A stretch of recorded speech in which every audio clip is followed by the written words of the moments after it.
কয়েকটা পলিটিক্যাল পার্টিকে যারা আমাদের যে নিবন্ধনের শর্ত সেগুলো পূরণ করে না, তারপরেও তাদের নিবন্ধন দেওয়া হয়েছে, অর্থাৎ আইনের ব্যবস্থা করেছে। তো এরকম অনেক কিছু ঘটেছে। আমি সব কিছু বলতে পারবো না, কারণ আমাদের প্রতিবেদন এখন পর্যন্ত সাবমিট হয় নাই, কাজে এই মুহূর্তে বলা সম্ভব না।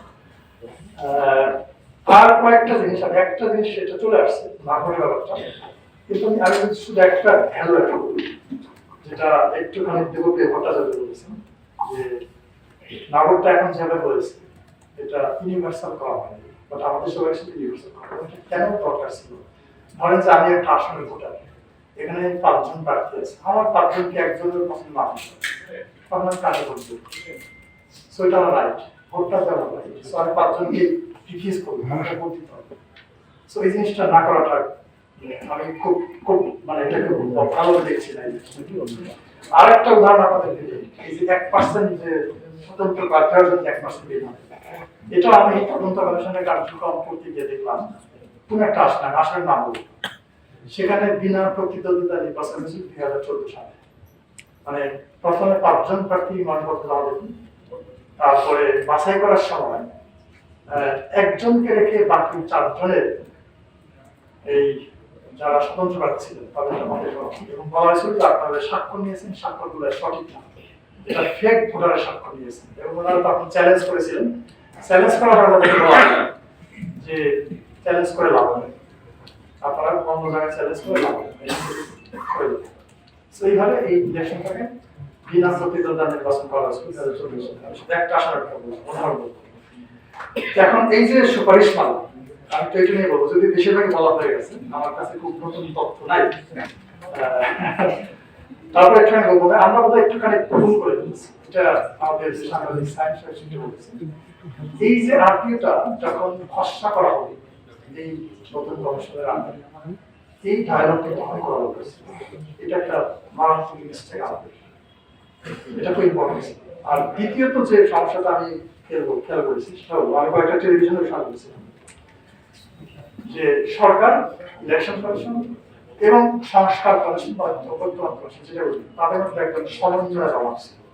যেমন ধরেন যে আমাদের যে সীমা ধারণ সংখ্যা দায়ী, এটা প্রথম মতো ইলেকশন কমিশন সরকারের কাছে পাঠানো, সরকার এটা সামান্য একটা পরিবর্তন দিল।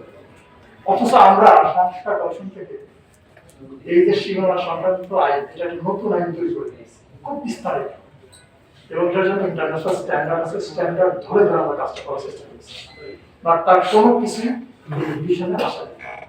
তখন আমার মনে হয় যে সরকার কেন এই জিনিসটা, ছোট্ট একটা ক্লারিক্যাল জিনিস আন্দোলন করে আইনটাকে নিজের জায়গায় প্রকাশ করলো। আমি তখন বিজ্ঞাপন এবং আমার কাছে পরিষ্কার মনে হলো যে একটা সমন্বয়ের ঘাটতি আছে সরকারের সঙ্গে এবং ঐক্যমত কমিশনের সঙ্গে। আর একটা কাজ সরকার করতে পারত, যখন এই আইনগুলো পরিবর্তন হচ্ছিল বা করার চিন্তা ভাবনা হচ্ছিল, সরকার ইলেকশন কমিশনকে বলতে পারত যে আপনারা হয়তো আমাদের কমিশন তখন মেয়াদ শেষ হয়ে গেছে, কিন্তু যদি এভাবে বলতো যে এদের সঙ্গে নিয়মিত বসা, এদের সুপারিশ নেওয়া, এই যে কেন আমরা সরাসরি করেছিলাম, কি কারণ, কি প্রয়োজন থাকলে বলতে পারা, ইলেকশন কমিশন আমাদের সঙ্গে নিয়মিত বসতে পারত, এই কাজগুলো হয় না। তো যাই হোক, এখন যেটা বড় বড় বিষয় হচ্ছে, এই মুহূর্তে আমাদের আসলে খুব বেশি কিছু করার নেই, কারণ আমাদের এখন নির্বাচনটা করে দিতে হবে, এটা কোনো বিকল্প নেই, যেটা অন্যান্যদের আলোচনা চলে আসছে, এটা কোনো অল্টারনেটিভ এই মুহূর্তে নাই। প্রশ্ন হচ্ছে আমরা কিভাবে এটাকে সুস্থ করবো, বিশ্বাসযোগ্য করবো, গ্রহণযোগ্য করবো, এটা হচ্ছে সবচেয়ে বড় বিষয়। এবং আমার কাছে মনে হয় যে এখন শুনুন যে কাজটা করতে হবে, প্রথম কাজটা যে ইলেকশন কমিশনের সামনে এই নির্বাচনটা কি কি সমস্যা আছে, সেই চ্যালেঞ্জগুলোকে আইডেন্টিফাই করা এবং এটা নিয়ে কথা বলা, এটা ইলেকশন কমিশনের সামনে তুলে দেওয়া যে দিস আর দ্য চ্যালেঞ্জ আমাদের সামনে আসতে পারে।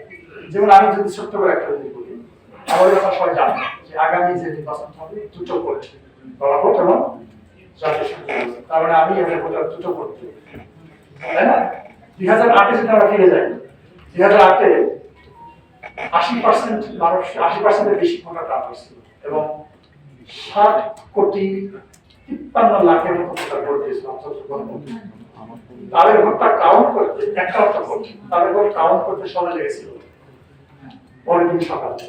আমার পরিষ্কার মনে আছে, আমি তখন ইলেকশন কমিশন বসতাম 4টার সময় পক্ষ থেকে, আপাতত ইলেকশন কমিশন ছিল।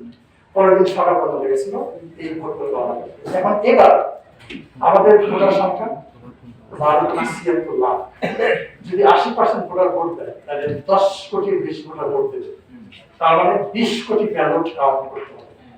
এবং এই কাউন্টটা যদি সমাগত করা না যায়, যদি এটা করতে লম্বা সময় লাগে, 2 দিন লাগে, তখন কিন্তু প্রার্থী দলের মধ্যে একদম অস্থিরতা গ্রহণ করবে, তাদের মধ্যে মারামারি শুরু হয়ে যাবে। এটা একটা চ্যালেঞ্জ, জাস্ট একটা উদাহরণ দিলাম।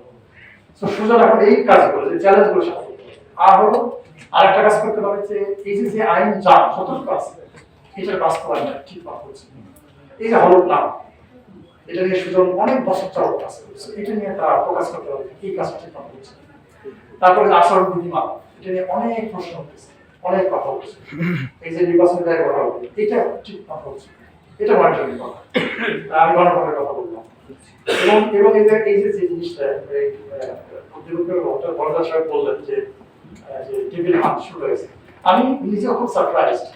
আমি যতগুলো ইলেকশন দেখেছি বা ইলেকশনে পড়াশোনা আমার জানা মতে বাংলাদেশের প্রত্যেকটা নির্বাচনের আগেই একটা ড্রাইভ দেওয়া হয়। কি ড্রাইভ? যারা সন্ত্রাস, টেরোরিস্ট তাদেরকে গ্রেফতার করা, অবৈধ অস্ত্র উদ্ধার করার জন্য, ইভেন কি যাদের কাছে বৈধ অস্ত্র আছে সেই অস্ত্রগুলো থানায় জমা করে। হয় না। So it is one of the shortcut. এই কাজটা কেন? বাস এটা কিভাবে আপনি অ্যাড্রেস করবেন, কিভাবে অ্যাড্রেস করতে হবে, এই জায়গাটা আলাদা করে কাজ করতে হবে।